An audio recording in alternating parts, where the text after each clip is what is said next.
Hey there, folks. Happy NFL Draft Week. Yes, we made it. For all the football nerds out there, it is a fantastic time. Welcome to another edition of Triangle and Two, WRAL Triangle and Two. I am Luis Fernandez. He is Mark Bergin. Mark, congratulations on making it to another NFL draft. Thoughts before we get into the actual show here? Hey, what's up, brother? It is a Tuesday Look edition of WRAL Triangle and Two. Lewis, I'm fired up. Special teams, special plays, special players. Thursday night prime time, baby. I'm fired you can always up. You can always count on Mark Bergin to make the fun pop culture references. I appreciate that, man. We got a lot to talk about. Let's get into it. Drake Maye. Is he going to go number 2? What's going to happen here, Lewis? What should happen? Here's where I stand, right? I think he goes to New England at number 3. Okay. I don't believe the hoopla saying that Washington isn't going to pick Jaden Daniels. But if I were in Washington's shoes, Drake Maye would be my pick. That's the argument that I'll have. That's what I'm sticking to, because I look at it from what did we learn from a year ago with Bryce Young? It's not that a small player can't have success in the league, but traditionally, what is your best chance of success? With Drake Maye, the prototypical size, the arm talent, the college experience. Jaden Daniels has a lot of upside. He's slight of frame. He doesn't know how to slide. If I'm Washington and I need to paint a new picture, new ownership on down, Drake Maye would be my pick number 2. But I think Drake Maye is going to be there at number 3 for the Patriots. Do they hang on and select him? This is the conversation we're going to have, Luis Fernandez. Yeah, because it's interesting because there's that word again. Interesting. I said it again. For those who listen, I say interesting a lot. I think what's tough is like going this entire college football season, right? The conversation was Drake Maye or Caleb Williams number 1. And I think Caleb Williams showed number 1. Okay, yes, there we go. No concern, no question there. With Drake, obviously his season was a little more up and down. There were some inconsistencies. I do think context is important, and part of that context is the age. For better or worse, Drake Maye is being compared to a lot of players who are older, who had more years in college, who were able to grow and develop and become the players they are. So the conversation I hear around Drake is, okay, he needs a year to sit. He needs some time to develop and to kind of season a little bit. I just feel kind of like, are we watching the same stuff here? Because I do think that Drake did have a couple of accuracy issues, but all of his issues are, I think, very fixable and very easy. And he just needs that consistency of a professional program. So I don't think there's any way Drake slides out of the top 5, though, whether it be, the Commanders, whether it be the Patriots, whether it be the Vikings trading up. Drake Maye's not going to be there for long. It's just a matter of which of those top picks does he go. Let's provide this context, Lewis. I'm going to use that word. That's the word that stuck out to me. There are people saying, well, he had a better 2022 season than 2023. Okay. Had a different offensive coordinator from year to year. That's number 1. His best playmaker was Josh Downs 2 years ago, is now an NFL receiver. And is proven to be a good NFL receiver. He did not have his best receiver in Tez Walker for the first several games of the 2023 season. I'm not making excuses. I'm just simply providing context for, well, why was there that drop-off, Lewis? That's information that's just like glossed over by national media. I'm not going to name any names. But again, it's the prototypical size of how he projects. And to your point about the age, too, his best football's ahead. And like Jaden Daniels is much older. So like, all these arguments, it's not a knock on Jaden Daniels. He could be a fine NFL player as well.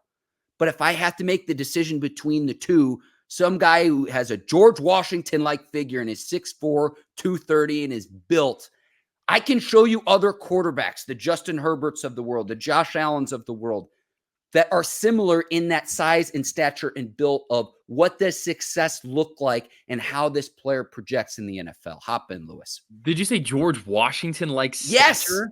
Yes. Is that because of the Commanders are involved? I don't think I've ever heard a comparison to a founding father. That is a first. That is a first, Mark.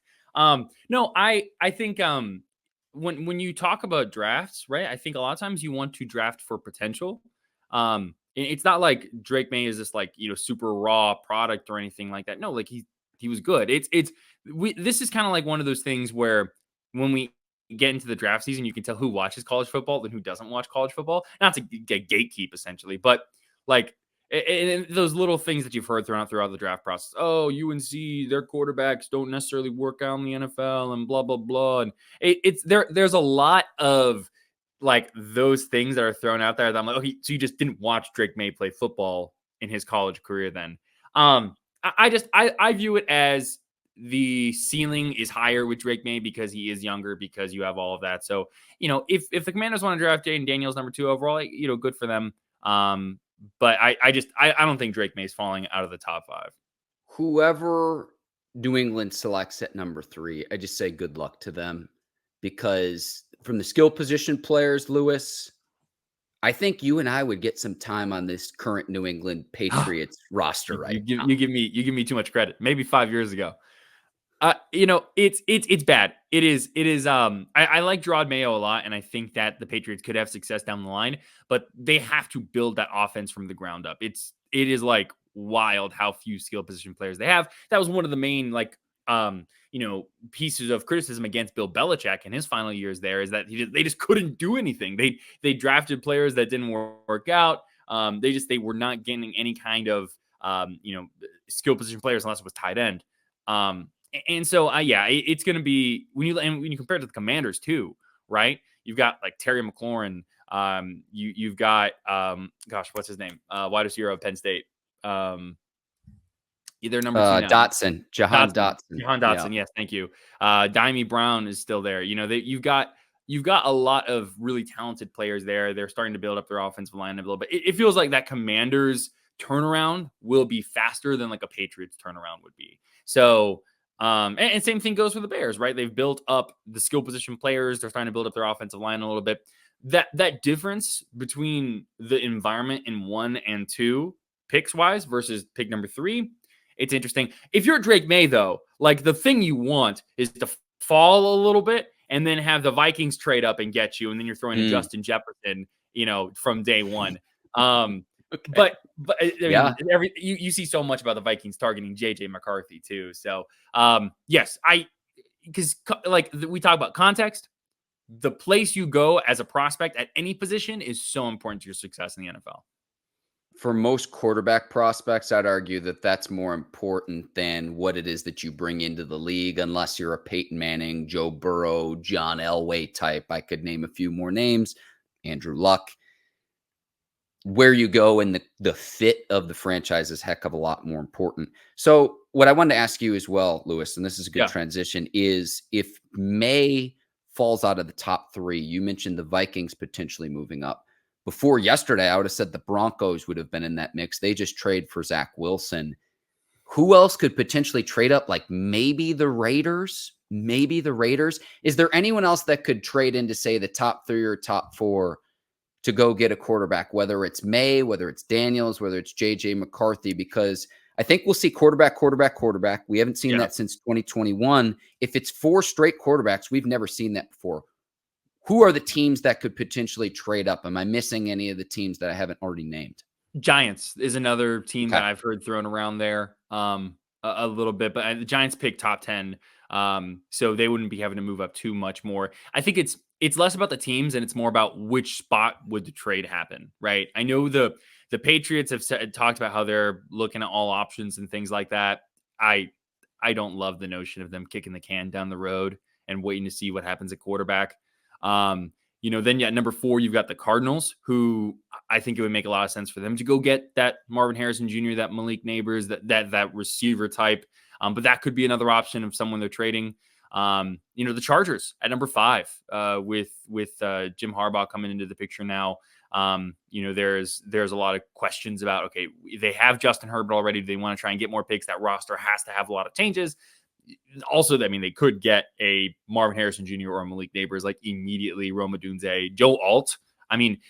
It's one of those things where this draft class is very good offensively, especially. You're going to see most likely a record number of offensive players picked in the first round. I think the number is 21 offensive players. That is the record.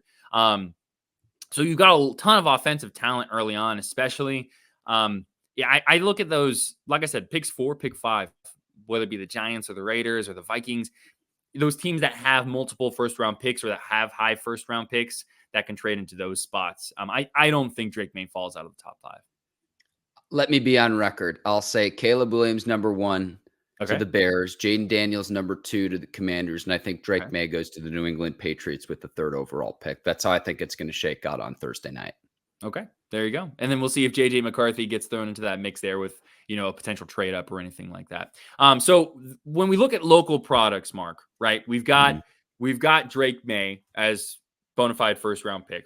And then you start to look at the rest of the players that are kind of from the triangle. And there are a lot of talented players, but guys not necessarily who are going to be picked in the first round, except for one Duke offensive lineman, Graham Barton, who played left tackle for the Blue Devils, played a little bit of center in his career, and is just kind of viewed as like a mauler, is a good prospect, and is someone who could fit for a lot of different teams, especially in the back half of the first round. Mark, what say you?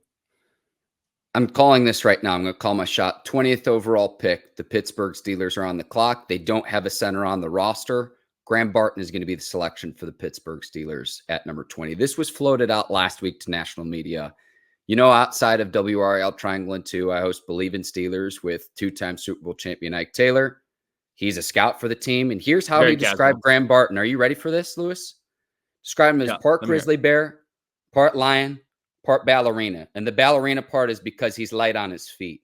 Being able to get to the second level and hunt opposing defenders, to block linebackers, to block defensive backs downfield. Yeah. He played center early on in his career, like you said, Lewis. So he's playing a little bit out of position in college because when you go up against the Florida States and the Clemsons of the world, 4- and 5-star athletes, you've got to make do. But the reason why Mike Elko has a new job, the season fell off with Riley Leonard's injury. Yes, I'll concede that.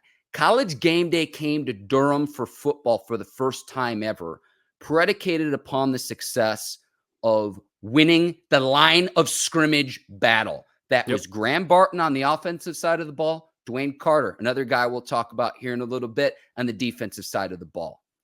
Duke beat Clemson on Labor Day, Monday night prime time, is a 3-touchdown underdog saying we're going to play ball control football. We're going to dominate the line of scrimmage. We're going to win time of possession. We're going to win the takeaway battle. And we're going to run the ball down your throat, and there ain't nothing you can do about it. That, to me, sounds a lot like Pittsburgh Steelers football. I'm telling you right now, Graham Barton, 20th overall pick, Pittsburgh Steelers. If Pittsburgh doesn't trade out of that pick, that is what my prediction of what will happen on Thursday night. Yeah, it's part of what makes Graham Barton so intriguing, too, as a prospect. You mentioned all the physical things, but it's his versatility. It's the fact that he can, essentially play almost any position you want on the offensive line. And when you look at the offensive line play as a whole in the NFL, right, you need depth because just about everyone is struggling with offensive line play. There are a lot of reasons for that, whether it be the athletes on the defensive end or defensive line, or whether it be just the way practice schedules have changed. You're not able to get into as much of a rhythm as quickly. The more depth you have where, hey, if someone goes down, you can move this 6th guy into a guard or a tackle position. Oh, hey, our normal starting center. Okay, well, we got a backup. Okay, so let's move him to left guard because of this injury. Let's move our backup. And you have those type of options. And so that's going to make Graham Barton very valuable on top of the fact that he's just a good prospect in general. Smart and versatile. Lewis, let me say one other thing too. The Steelers have a tremendous track record traditionally when it comes to the center position. Mike Webster, Hall of Fame player. Dermontti Dawson, Hall of Fame player. They've struggled since the retirement of Marquise Pouncey, multi-time All-Pro, potential future Hall of Fame player. So when the Steelers have been good, if this is the guy that they've identified, and Mike Tomlin, the head coach, spoke of this yesterday. He was not specifically asked about Graham Barton, but he was asked of players that have played either tackle or guard in college that then move over to the center, what characteristics do they have? It's a high football IQ, and it's the ability to play the center position, whether it was earlier on in his career when he was an underclassman at Duke, or even in practice as well. Maybe something we don't always see in games. I'm telling you right now, if the Steelers stay at 20, I would be very surprised if Barton's not the pick with the Pittsburgh Steelers at 20. And I think it speaks volumes to what he accomplished in his Duke career for how the program turned around. We talked about it in previous episodes here on WRAL Triangle and Two, where it's like Duke in football. Mike Elko took over a program where they had lost like 13 consecutive ACC games, Lewis. Turn things around to where now he has a new job. I could go on and on and on about this, but again, get me to Thursday night, man. I'm not one to wish my life away, but get me to Thursday night. I'm such like I love the NFL draft. It's so much fun. In college, I'd make like my own like top 100 type list, and I just sit there and like cross off as it goes through. Well, okay, so we've talked about Drake Maye, we've talked about Graham Barton, we kind of talked about that top 5 situation. Let's turn now to the rest of the triangle players that we could potentially see drafted. Mark, how do you want to do this? You want to just kind of, you pick a player, I pick a player, we just go back and forth and talk? I think we start with Tez Walker and then go to Payton Wilson. I think those would be the top 2. Let's start with Tez Walker, though. And I think we'd be speaking about him differently if for the fact that he had played a full season. This is a loaded receiver class. I saw it at the combine. I was in Indianapolis. I saw the receivers work out. And I'm looking at it where it's like, this guy's a second or a third rounder. In terms of the fluidity of movement, Walker was one of those guys. Brian Thomas out of LSU was one of those guys. And you're like, how would that player not be a first round pick? But that's how loaded this year's class is. And I think it's the prevalence and the emergence of 7-on-7s early on in college players' career. We see a lot of players recruited, Florida, Texas, California. The commonality, Lewis, is you can train outside year round. We're seeing more spread style football, 3 receiver sets, 4 receiver sets. And then to counter that, you've got to play nickel packages with 5 DBs, dime packages with 6 DBs. That's the reason why we're seeing year after year after year after year loaded receiver classes. I think Tez Walker could be one of those guys where we look back on, depending on where he goes and where he gets selected, where we say, how is he not a day 1 pick in retrospect? He fits that caliber of player, and he did himself a lot of favors with how he performed at the NFL Combine. Yeah, the speed isn't something you can't teach, and that goes so far in the NFL. Like, there are so many different receiver rooms that just need someone who can help lift the top off of a defense. And offensively, like the difference between when you can convince safeties to stay back versus when they can play tighter to the box, it's huge. So that's always going to be something that's very valuable. Tez Walker to me screams, day 2. The one question that people are going to have is his age. He's 23 years old, I believe. And so old. Like that's the normal person comparison there. And pop on that Miami tape, Lewis, his coming out party when he had 3 touchdowns. You talk about the big playability and taking the top off the defenses. Yeah. I was there in Chapel Hill for that game, and it was just like, the Tar Heels are lighting up the scoreboard, strike up the band because they're putting up 6 yet again. Yes. They're able to, they're definitely able to, put up a lot of points. Teams, I would assume, would be able to if they get Tez Walker. Now, I want to turn to defensively here. Payton Wilson. When you think of NC State football this year, it's hard to not think of Payton Wilson. And you throughout his career, right, where he's just someone who's all over the field. His speed is wild. People always refer to that play where he runs down the Notre Dame running back on the sideline in the NC State Notre Dame game. He's able to play at that speed. It translates onto the field. What kind of questions do you have about Payton Wilson as a prospect? The questions would be the age and the injury concerns earlier on in his career at NC State, Lewis. But the speed translating, you hit the nail on the head. You hit the nail on the head there because you look at the 40-yard dash time at the combine and you're like, and the explosiveness, and it's running down guys for Notre Dame that can run 4.3 and 4.4. So if you can get defensive linemen in front of him that have sound gap responsibility that can maybe even take up 2 gaps, and then he gets to just chase down ball carriers and run sideline to sideline. That's the reason why he won the Chuck Bednarik Award, and that's given to the nation's best defensive player, and why he's among the best defensive players ever in the history of NC State football. And that's a long, illustrious history. Yes. Yes. So I see what he brings to the table in his speed. And it was not just the film of that. I remember the following Monday, Dave Dorn had his media availability and told reporters this, saying that Payton Wilson running down that Notre Dame ball carrier was the fastest in the history of the NC State program that they've ever tracked any player. So include skill position players, include DBs, receivers, running backs. And he's the fastest. I don't know how far their tracking goes back. That to me speaks volumes to where it's one thing to perform at the combine in a cutoff in shorts, but it's another thing then to say that also translates on the field once you put the pads on. Yeah, the one way I've heard a lot of just analysts, scouts discuss Peyton Wilson is that he plays like his hair's on fire, which is a huge compliment, I think, for especially a defensive player, a linebacker. One of my questions is going to be how does his run stopping ability translate? He is a little bit undersized at that linebacker position, so how does that work? He showcased his pass rushing ability and how he's able to do that at the linebacker position. So I do think he's going to be someone who he's going to be immediate plus into a team, whatever team he ends up going to. Could definitely see him being day 2, early day 3 at the latest. Now, a couple other players I want to touch on. Let's stick with the linebacker position here really quick. Cedric Gray, who, is similar to Peyton Wilson in that just an absolute tackle machine, right? Just constantly leading the UNC defense and tackles. He's someone who was the only bright spot, or for the most part, on the UNC defense that has struggled over the past few years. He's someone who I can also see as like a day 2, early day 3 type guy who gets drafted.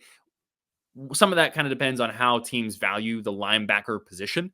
But he's going to be someone who I think makes an immediate impact on special teams and then can translate to, the actual, defense whenever he gets an opportunity. Tackle machine, Lewis. 3 consecutive seasons of 100+ tackles. And remember, they play a shorter season in college than they do in the pros.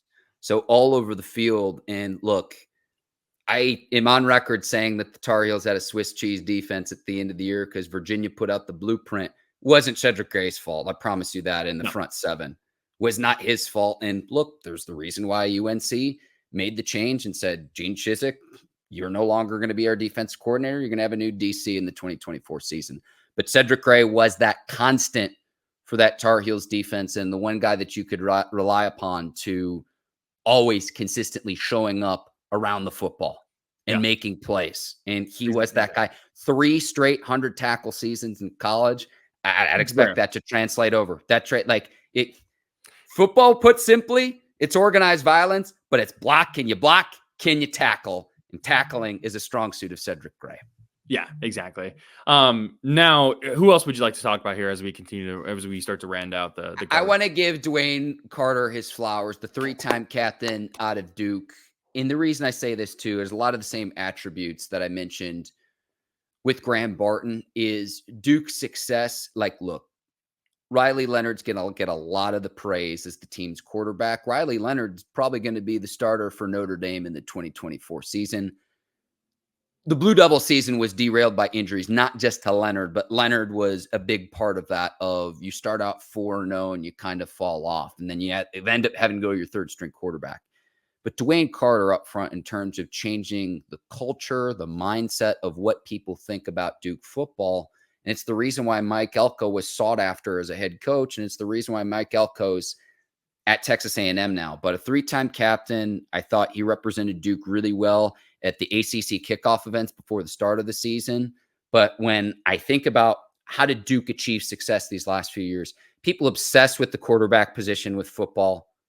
But to me, it's still a line of scrimmage game. And DeWayne Carter was a huge reason why Duke had the turnaround that it had. He's got good athleticism. He had good production. Playing that kind of defensive tackle position, it's not like he was a sack machine per se, but I don't think that just measuring based on those numbers is the right way to measure him. I would say when I look at the triangle prospects, I think DeWayne Carter has the best chance to outplay his drafted position. I think he's someone who you can get in the 4th or 5th round and can give you really good value at that position. I mean, he's someone who I want my Bengals to draft. We need defensive tackles. let's do it. Let's make it happen. I think DeWayne Carter has a very bright future in the NFL too. Who else are we missing? Who else are we missing, Lewis? So a couple other names I want to throw out here. Dylan McMahon, center, most likely out of NC State. He's someone who could be a late draft pick. Savion Jackson from NC State has had a couple. The defensive lineman has had a couple of visits with West Coast teams, I believe. Shaheem Battle over at State as well. I'm looking at Duke. Jalen Calhoun is someone who I think is really interesting with his punt return ability, and who can be that kind of possession receiver for a team. Al Blades Jr. at corner. Jacob Monk over at Duke as well, an offensive lineman who I think you'll see go late in the draft, if not be a high priority undrafted free agent. Mm-hmm. One other name I wanted to throw out here, or I guess two more names. One is Jalen Wright, the running back who could potentially be Tennessee running back, could potentially be one of the top running backs taken in the draft. He's out of Southern Durham. Yep. He played at Southern Durham, so he's a local product. And then one other name I want to kind of soapbox here for a second is NCCU quarterback Davius Richard. Just to kind of put some perspective here, right? He had nearly 9,000 passing yards and a little over 2,000 rushing yards in his career at NCCU. 73 passing touchdowns, 44 rushing touchdowns. Like, dude is just a machine from that perspective. He's got the stereotypical, prototypical height and weight that you want at a quarterback. And he has that speed as well, 4.5 speed. So it's kind of sad in the HBCU Legacy Bowl. He had what looked like a pretty gnarly injury to his leg. After scoring a touchdown, there was some concern there. He told Mia Berry of Anscape that he should be good to go by training camp. It was an ankle dislocation. But he's been told, apparently, once again by Mia Berry, that the scouts are looking at him as like a 6th or 7th round pick. He would be the first quarterback selected from an HBCU since 2006. So, and if there's going to be a quarterback, I think, to break that stretch, Davius Richard would be the guy. So I hope that Davius Richard has an opportunity. He's going to get one. It's just a question of, does he get drafted, or will he be a high priority undrafted free agent? So those just more of the local names. Really good info there, Lewis. I'll go to right of what I know about him is people are going to salivate over that 40 time. What I look at is the broad jump and the explosiveness. Oh, yeah.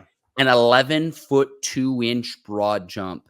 And I get with the Tennessee connection, he's drawn some comparisons to another Tennessee running back by the name of Alvin Kamara.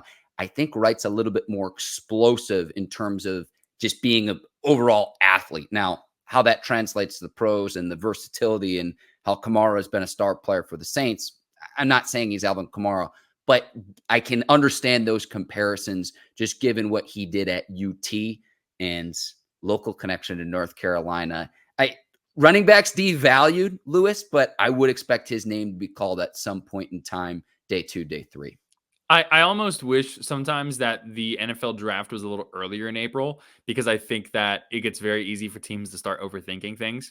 And I think, for example, I don't know if I would pick running back like top 5 in the draft, but like, if it makes sense, do it. Draft the guys who are going to make your teams better. But I digress. All right, Mark Bergin, anything you want to add before we sign off here? We'll have full coverage on WRALSportsFan.com Thursday nights, round 2, Friday, rounds 2 and 3, and then Saturday, close it out, rounds 4, 5, 6, and 7. Tuesday edition of WRAL Triangle and Two, Lewis. Special teams, special plays, special players. Mark Bergin, big sketch guy. Confirmed. Thank you all so much for watching. We will see you coming up next week, where I'm sure we'll have plenty to talk about, whether it be the Carolina Panthers and their draft situation, all these local guys, where they're going. Appreciate you all watching. Catch us wherever you get your podcasts. You can also watch us on 99.9 The Fans YouTube page or on WRAL Sports Fan. NFL Draft Week, top 5 week in the year, in my opinion. Thank you all so much for watching. I'm not Mark Bergin. I'm Louis Fernandez. He's Mark Bergin. We'll talk to y'all later.